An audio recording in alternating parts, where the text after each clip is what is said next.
অন্তর্বর্তী সরকারের প্রধান উপদেষ্টা ডক্টর মোহাম্মদ ইউনূসের সঙ্গে একান্ত বৈঠকের বিষয়ে মুখ খুলেছেন প্রধান নির্বাচন কমিশনার এএমএম নাসির উদ্দিন। গত ২৬ জুন দুজনের মধ্যে বৈঠকটি অনুষ্ঠিত হয়। যুক্তরাষ্ট্রে বিএনপির ভারপ্রাপ্ত চেয়ারপারসন তারেক রহমানের সঙ্গে বৈঠক শেষে বেশ আলোচনায় ছিল সিইসির এই বৈঠক।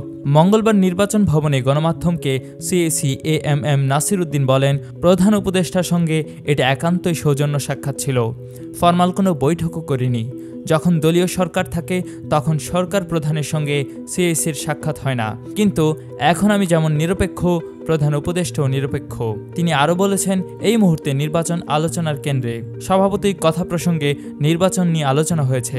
প্রধান উপদেষ্টা জানতে চেয়েছেন, অবাধ নিরপেক্ষ নির্বাচনের জন্য আমরা প্রস্তুত আছি কিনা। আমি বলেছি, আমরা প্রস্তুতির ফুল গিয়ারে আছি।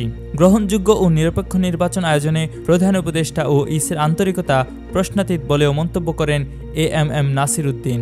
জানান, ফেব্রুয়ারি থেকে এপ্রিলকে লক্ষ্য করে কমিশন এখন পর্যন্ত জাতীয় নির্বাচনের প্রস্তুতি নিচ্ছে। সিইসি আরও জানান, যথাসময়ে ভোটের তারিখ জানা যাবে, ইসি থেকে জানতে পারবে সকলে। এর জন্য একটু অপেক্ষা করার কথা বলেন তিনি।